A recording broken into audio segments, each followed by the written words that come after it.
Hey y'all, it's your girl KV coming at you with a Love and Marriage Huntsville review. So, this review will be the last two episodes because last week the episode just wasn't given enough for me to even find the time to come review it because y'all see last week's reviews came in a little late. So, it just was not a priority with how dry the episode is. And this last episode wasn't all that great either, but here we are. Like I said, when does this season end, y'all? Feels like we've been here forever. So, Love and Marriage Huntsville, Season 7, Episode 13, Houston, Here Comes a Problem.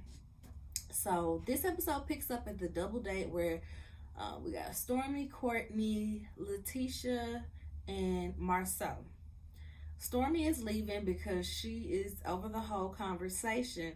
She said that Marceau was using the word culture in a condescending tone because he kept saying, well, yeah, Stormy, in your culture, it's okay to call people bees, huh? In your culture.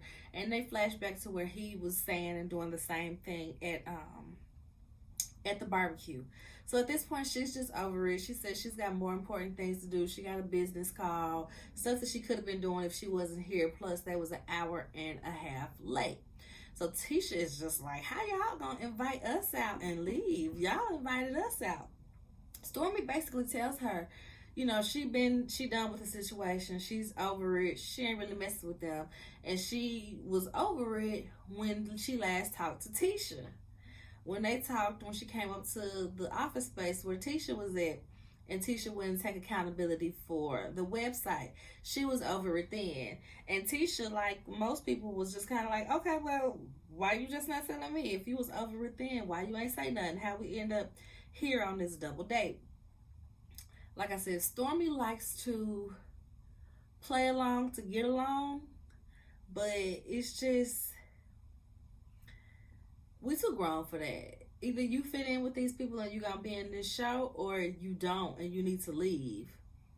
Same thing I feel like with Quad. If you don't get along with these people, especially in Stormy's situation, this is the main group of people. Y'all didn't even come in all together to where they were relationships or they trying to get back to them. Like, I get it. Don't nobody want to, just walk away from a check like that if it really ain't no reason to.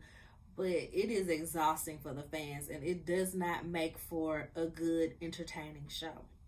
So next we see Kimmy and Maurice. Kimmy surprises him with a sex therapist. So he's like, oh, okay, I wonder what she's going to say, because as far as your body is concerned, everything works like it's supposed to. Everything works just fine. He's still on that part. So the sex therapist gets in. She says she's also a psychiatrist. Okay, so doctor, I think it was Dr. Fuller. Doctor, she can prescribe y'all some meds. She can work on this sex therapy. She's that girl basically. So she splits them up to get their full truths, and so that nobody has to sit there and hear what their spouse is saying, feelings be hurt, they trying to rebut, they trying to speak their piece. Nope, just split them up. So she's talking to them both. She gets from Kimmy that Kimmy has been through all this chemo, radiation, surgery, and that has affected her sex drive. She gets from Maurice that he was like, I'm fine with our sex life as long as I'm getting some. What he says. She asked them to rate their intimacy. I think Kimmy rated it a 3-4. Maurice rated it a 2-3. And that's the part that really blows me about him. You sitting here complaining about not getting sex, not getting what you want, your wife rolling over and suffering through sex, when you're not even attempting to make it an intimate moment for her. You literally just see that her booty stuck out to the side and you sticking it in. Like he said on Carlos show, she rolls over and suffers through it. You ain't massaging no back, massaging no feet, or nothing to get her in the mood, nothing to relax her mind. Couldn't be me, y'all. Could not be me. So they rate the intimacy low, and The sex therapist asked Kimmy, do you feel like Maurice is insensitive to your needs? She says, well, not that he's insensitive, but he feels like his needs are above or over mine. He puts his needs higher than mine.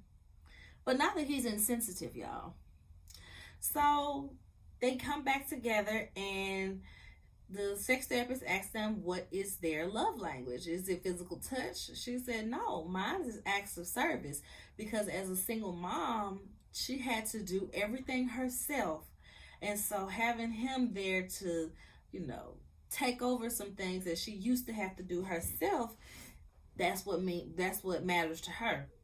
He's in his confessional like a light bulb just went off. Oh, well, it's never been explained to me like that, so that makes a lot of sense. So you'll get a lot more acts of service from me now that I know that's the root of it. Okay.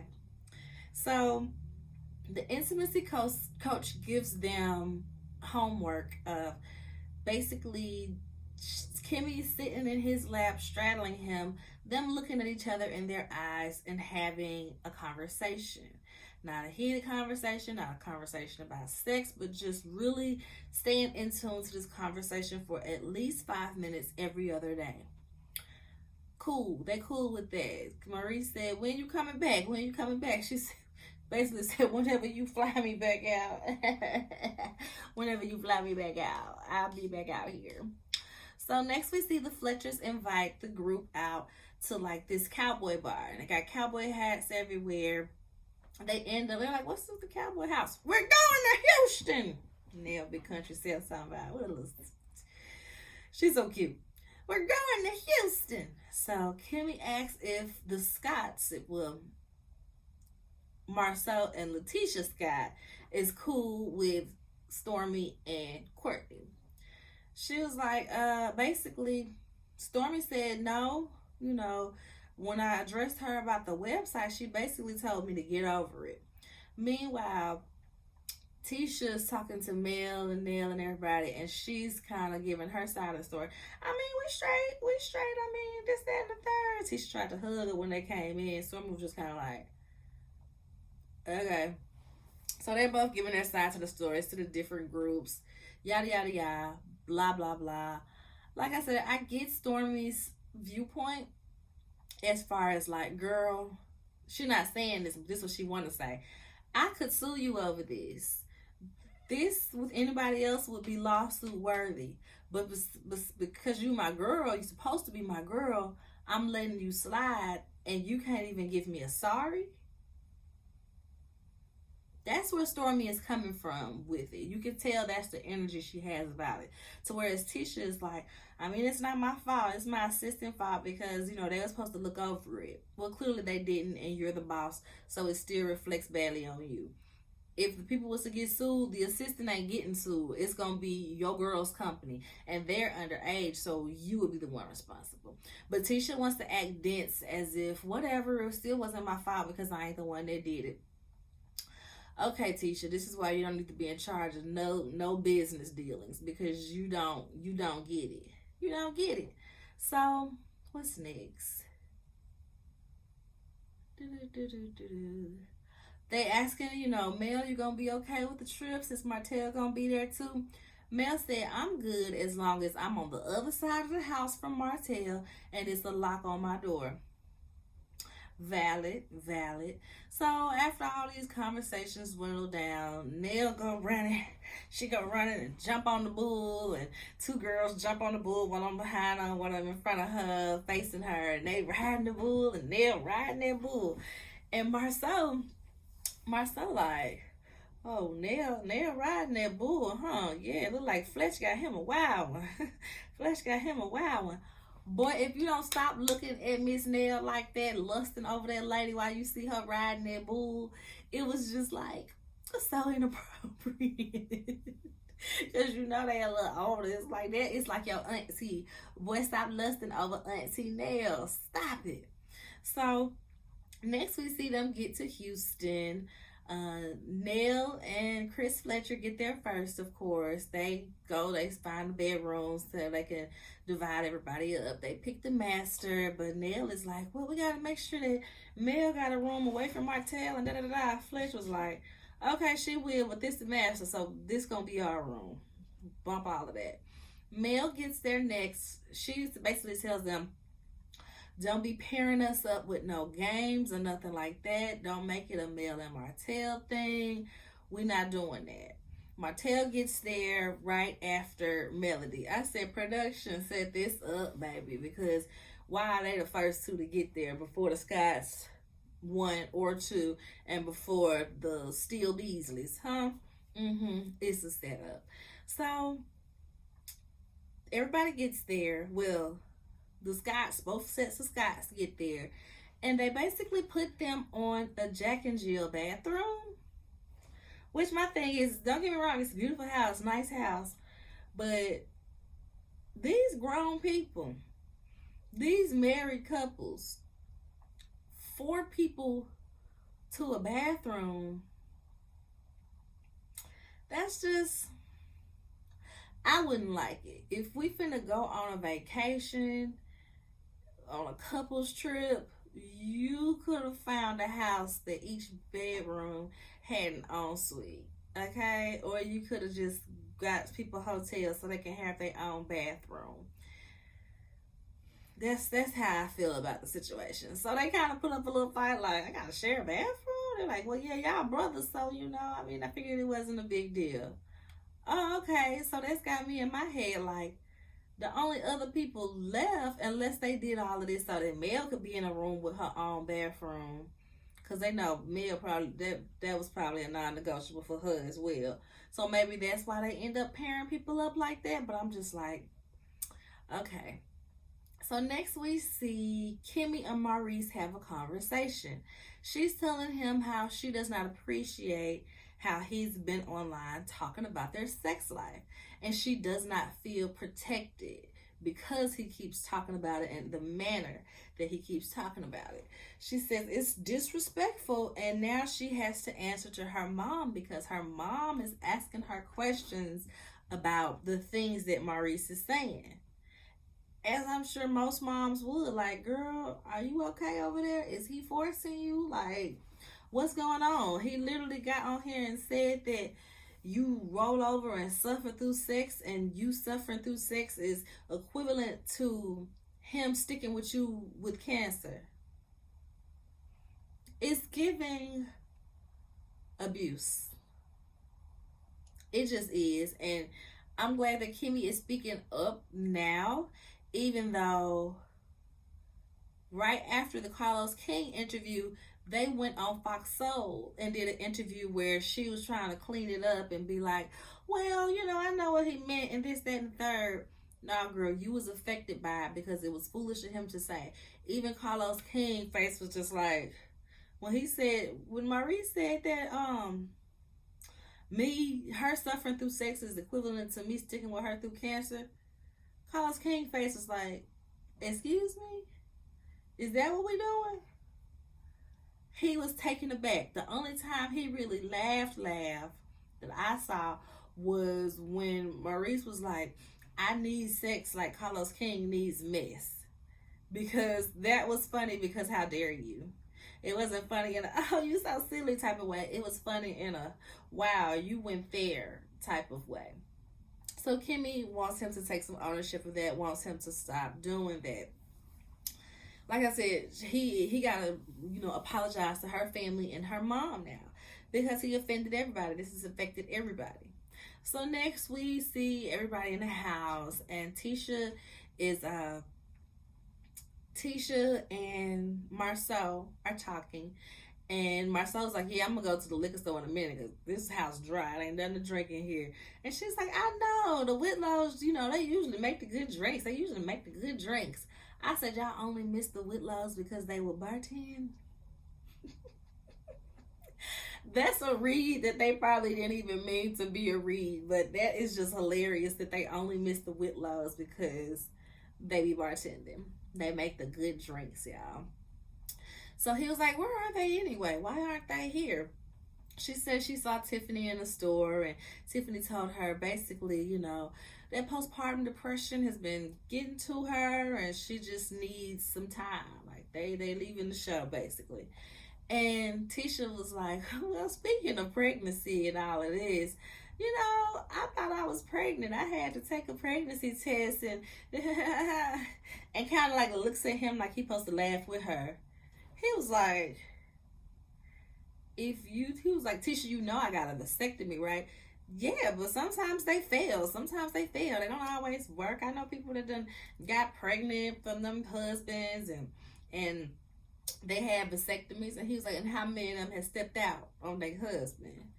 And he was like, Tisha, my first reaction ain't my vasectomy failed.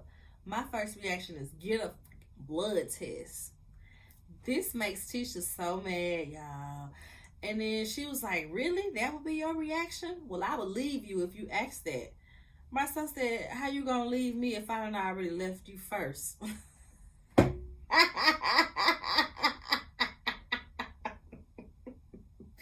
I'm sorry. Not that he ate with that, but that was hilarious because legit. So she keeps going on about, I can't believe you would say that. Why wouldn't you think the vasectomy failed? Vasectomies fail. People have babies through vasectomies all the time. And he was like, you're gaslighting me. Are you pulling a Marceau on Marceau? Is this how you feel when I say stuff like this to you? And he is just appalled, y'all. It's the fact that he associated this moment with how he gaslights her. So that part had me laughing because I get his reaction. That's something to tell your husband, and you laughing about it as if he supposed to join in and laugh with you. He took it a few steps further than necessary, but Kimmy already told you. Kimmy's male identified already let you know, your husband got a vasectomy. He ain't gonna take too kindly. He not gonna laugh this off that you had to go and get a pregnancy test. Like, nah, girl, nah, that's And I feel like she said, especially you doing this on TV. Nah, girl, I know you're trying to push a storyline forward, but this ain't the one. This ain't the one. So the next episode 14, protected and using protection. This starts off with everybody getting ready for dinner. Stormy and Courtney arrive, and they've got the baby with them. So everybody kind of like, oh, okay. Me included, like, oh, okay. They said they're late because they missed their flight, and their babysitter missed her connecting flight. They said they're not going to stay in the house. They got their own place to stay since they got the baby and the babysitter. So everybody's fixing plates, getting ready to eat, and Chris had fixed Nell's plate, and was it Marceau was like, you fixed Nell's plate? And Nell was like, yeah, he can fix my plate. What's to it? What you got to say about it? Yeah, he can fix my plate. He can fix my plate. You ain't know fix Tisha's plate? And then he was like, when she was sick, what? So I mean, I don't fix no plates around here. So next they started talking about Maurice and Carlos. I don't even know how they got on this topic, to be honest. How did they get here? I guess they just brought it up. They talk about Reese and Carlos and how he said he needs sex like Carlos need Miss. And they're sitting there talking about it, and what did he apologize? Okay, well, this, that, and third. Mel a real one. I like Mel this season. Some seasons Mel be getting on my nerves, but I like Mel this season. Mel said, well, if that's how you really feel, that's the most concerning part. It's not the fact that you said it.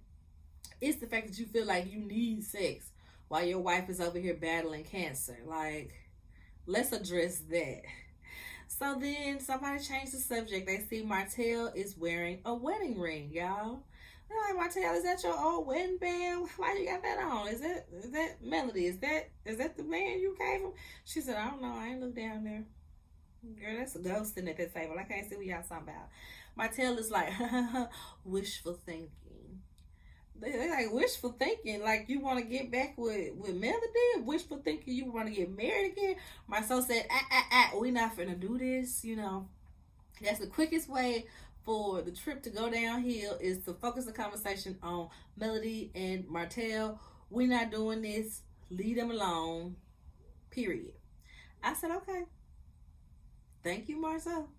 So Stormy and Courtney are getting ready to leave because their sitter's plane has landed.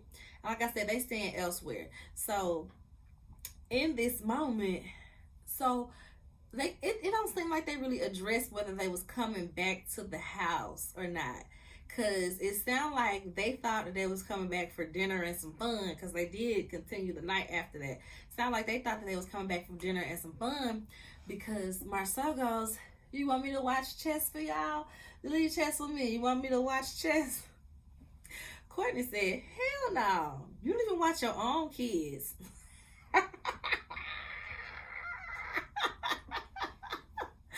Baby, that threw me into the flow. He ate that one right on up. You don't even watch your own kids, bro. The first thing that popped in my head was when Tisha left the kids with Marcel seasons ago, and he was fixing them something to eat, and he asked his son, you want a peanut butter and jelly sandwich? And the son looked at him like, and then it flashed to Marcel in the confessional. I didn't know that he was allergic to peanut butter. How was I supposed to know that my son was allergic to peanut butter? Because it's your son. You should know what your son's allergies are. That's parenting. That is basic parenting. Parenting 101. Know what can kill your child. Peanuts, keep it away from them. Like, what? So that cracked me up when Courtney said that you don't even watch your own kids. And I think Nell was like, oh, you're not going to leave the baby with him. Leave the baby with him, baby. And then Marcel just kind of zones out, and all he hears is, baby, baby, baby, baby. Aha!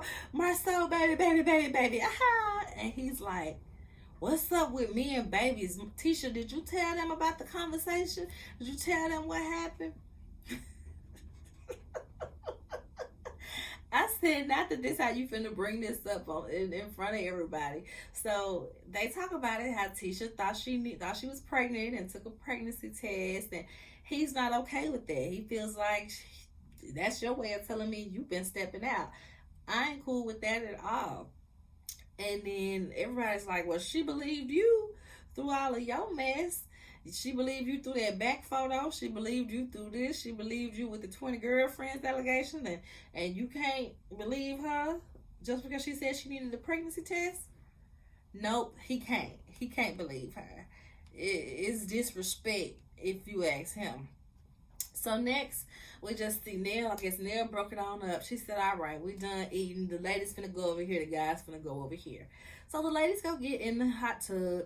And Mel comes down. She got some shades on, y'all. She's like, Instagram ready, baby. Mel is Instagram ready.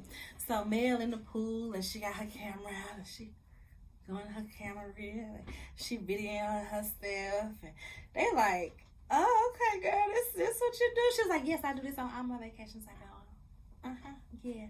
And y'all, you can see that single Mel,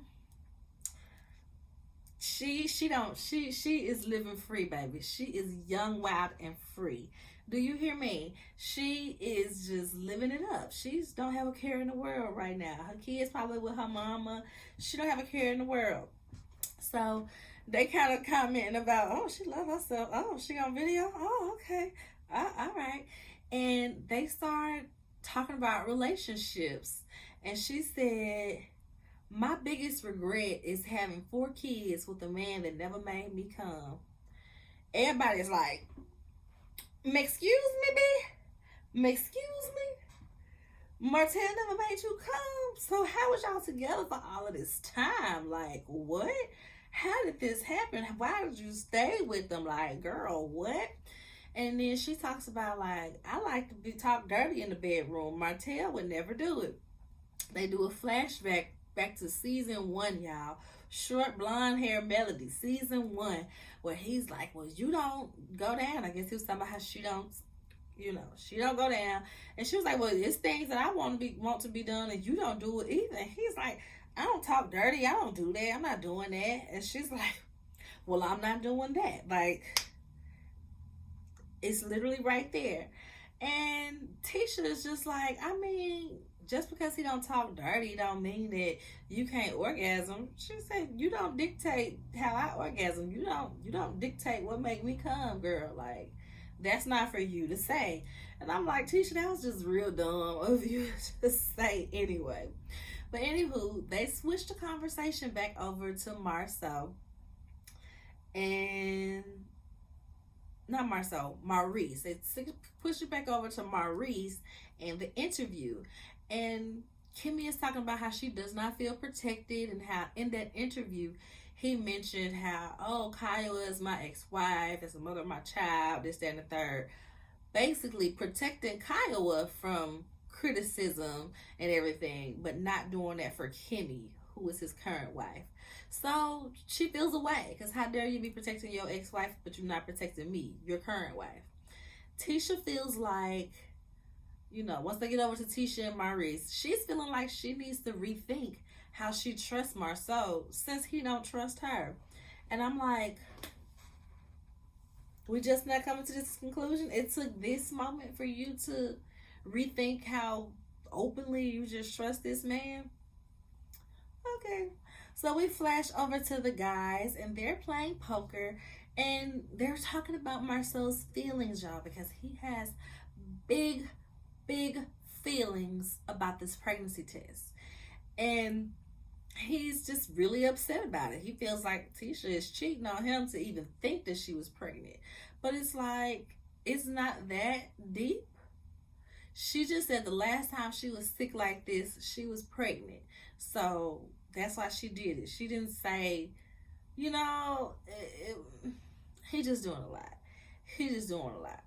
So he said, that's like me thinking I got an STD and going to get tested, even if I don't have an STD. What my wife supposed to think about that? What you gonna think about that? Me saying I think I got an STD and you supposed to be the only one I'm sleeping with. I was like, well. So he is now rethinking their forever. He's feeling like this whole thing is gonna break them up because he can't trust her. He don't trust her. So everybody, they finish with their girls and guys activities, and they get back to the room, and he still got an attitude, y'all. Tisha is just like, you still mad? Like, we still talking about this? And he's like, how am I wrong in this situation? And she said, because you don't trust me after all I done trusted you through. And so they rolled that beautiful bang footage, y'all. It had to be 7 or 8 different slides, 7 or 8 different accounts where people coming to Tisha telling her, hey, you need to check on your man, girl. He might be stepping out. They mentioned the picture of his back in Atlanta, because we know that was him. They mentioned Martell when he said the 20 girlfriends allegations. They mentioned how on the reunion, they said that the guys had an apartment together, and that's where they would go, take their side pieces. That's where they went and did their dirt. And it was a few other situations that they rolled the beautiful bean footage back on. He tells her, you didn't marry the type of man with the emotional intelligence to think that, oh, my vasectomy failed over, oh, I think my wife is cheating. I'm sorry, y'all. He ate with that one. He ate her right on up with that one, because facts. You know that your husband is not emotionally intelligent. You know that your husband is not mature enough to have a sound thinking in this type of situation. So yeah, he said that. He said that you didn't marry the type of man with emotional intelligence to think that way. So I don't even know why you trying to say I'm wrong in this. He swears that she is gaslighting him. So Reese comes, knocks on the door, because at this point, Tisha says she's sleeping in the other room. She about to shower and sleep in the other room. She ain't got time for this. So Reese knocks on the door, but he walks away. I don't know why he was doing it. I guess he just wanted to let them know, like, hey, y'all loud. Knocks on the door, walks away. But Tisha was walking out anyway. So they stop and they have a conversation. Marceau comes out and is basically like, nah, we're not finna do this. Da-da-da. Reese like, I'm talking to her. I can talk to her. I ain't asked you no questions. I'm talking to her. And Reese basically tells Tisha, I get what you're saying, but the probability that the vasectomy failed is very much less than the probability that somebody stepped out and that's how you got pregnant. It's basically what he's trying to convey to her. And that's what that was, the whole thing. Probability, possibility is more likely that you cheated than the vasectomy failed, is what they keep trying to drive home for Tisha. But like I said, y'all, Kimmy told her, you gonna go home and tell him this? And you think you're gonna be okay with this? In what world, baby? In what world? So at this point, it's 2:30 in the morning. Everybody is asleep, but Reese is wandering around looking for a snack. And in this wandering around, he hears some noises. So he lingers around a little bit and sees that Martell has brought some girl in. Now, I know a lot of people were speculating whether that was Coleslaw or not, the baby mama. But Reese said, I ain't never seen this girl before. I don't know who this is he bringing in here. And we see Martell in his confessional. He said, yeah, I know Reese was spying on me, running around, spying on me, yada, yada, yada. Next morning, Martell goes to check on Marceau. He feels like... Marceau said, since people have been accusing him of cheating for so long, that she looking like a fool, so she went and cheated to get her lick back, basically. Because she's like, in 5 years, people been telling you, watch your husband, this, that, and the third. So now you don't want to feel like a fool, so you want to go out there and get you some action too. And I'm like, is this you admitting that you cheated? Because it kind of sounds like you admitting that you cheated to me. Was it just me? Was I the only one that caught that? Let me know in the comments, y'all. That's what it felt like for me. Is him truly admitting it. Like, this her getting her lick back, so you feel away because you did all that stuff they said you did. So now you got a little something on her and you gonna run with it. So, what's next? So Martell been low-key like lusting. Martell been lusting for Tisha. He was like, I mean, you know, she looking good now. She got her body right. You know, she wearing them skimpy clothes and she ain't in the house with you no more. I mean, you better get back over in that house. You better get back over in that house. And y'all, I remember him offering that up as a solution, but I didn't know that they really went through with it. So Tisha is really staying in the apartment with the girls while Marceau and the son stay in the house so that they could be there all the time to remodel the house and get it done faster than him having to go from house to house.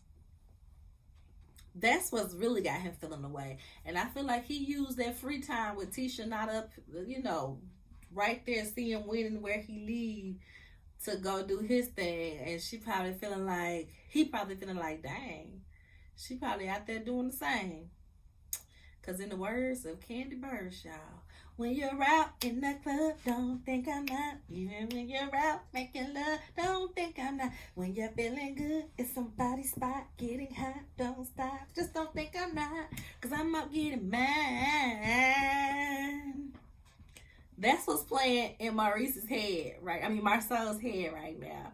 Is Candy's don't think I'm not. Because you out there doing it. You got the time to do it. So now I got the time to do it. What's up? What you gonna say about it? Who got something to say about it? 5 years worth of rumors on you. So if I want to get my lick back, I'm gonna get my lick back. That's what Marceau is hearing in his head. And I mean, people have been speculating that as well because Tisha did get that body done. Shoot, back when they was doing the walkthrough for the Expo, Martell commented on Tisha's body. Hey, Tisha, I see you with your denim on. You looking good. You looking good, girl. Dang, look at Tisha got her booty all out in them jeans. Y'all see Tisha looking good? Tisha looking good. Tisha is like a bit of a different woman these days.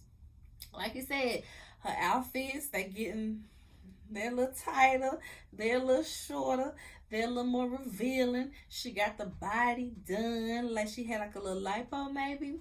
She got the body done and you done left her in the house by herself, and she's got more of a voice as well. She's not so, docile and meek and mild when it comes to Marceau. So people had already been speculating that Tisha was in them streets, because why wouldn't you be? Why wouldn't you be? So Martell sounded like he wanted a little piece of Tisha, and I'm like, I want to see how that full conversation went, because Martell really saying this to that man's face. I mean, she looking good these days. She got the body right. I mean, you might want to be worried. You might want to be worried, buddy. So while this conversation is going on, at the end of this conversation, Martell asked him, he said, well, it's the first day of the trip, and we don't want the trip to be down from here, so are you going to apologize? We're trying to have fun. We want everybody to have a good time. He was like, boy, are you out your mind? No, I'm not apologizing. For what? No. So while this conversation is going on, we see Tisha and Kimmy having their debrief conversation about this as well. Kimmy said, I guess all the Scotts are into it right now. And this is just a whole lot of Kimmy being a male apologist. I get it that Kimmy is going to be the one that lets Tisha know, like, hey, why would you think that Marceau would take this lightly? Why would you think that he would be okay with this? But she's just doing a lot, and it was getting on my nerve, because it's like, you coming at her just as hard as Marceau is about this mess. Girl, relax. Relax. So in the last scene, we see Nell and Fletch. They are preparing the room for the day's activities. Now, I thought they was going to do some yoga, because it was like yoga mats and yoga blocks like spread out on the floor. But I guess that's just how the house is decorated, because they moved their stuff out the way and started lining up some cups on the ground. They're going to have some team building exercise, things of that nature. So Nell tells Fletch that Kiki called, and she asked if she could come. Y'all, that made me bust out laughing, because I said, Kiki said she ain't finna miss no check, okay? She ain't finna be on, not be on too many episodes. So y'all in Houston, I'm coming to Houston too, okay? I need my check. If this is per episode, I need to, that's 3-4 episodes I done lost of y'all having all this going on, and I needs my check. Where y'all at? I'm coming. Can I come? And she said that she's going to apologize to Letitia, because I'm sure that's the only way it would really make sense to let her come. Because Nell said, I don't want to be no mess, and y'all ain't good right now. And so what's your point of coming? Okay, well, I'm going to do what I need to do. I'm going to apologize to Tisha. Fletcher said, this couldn't wait till we got back to Alabama. I said, same, Fletch. Same.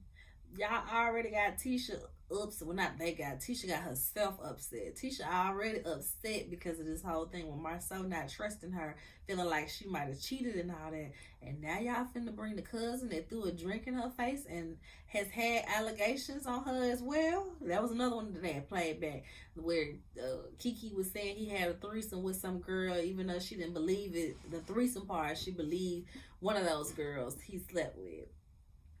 It's about to be a mess. So he said, well, on a lighter note, Martell had company last night. What? Martell had company last night? He couldn't have took her elsewhere? I said, same, Nell. That was the first thing that popped in my head. Why didn't you go see her? Why didn't you get a hotel room and you could have laid up with her when you wasn't filming? Why you had to bring her to the house where your ex-wife at? Even though, she was in and out without anybody really seeing her outside of Maurice, because he was up, scavenging for snacks or whatever.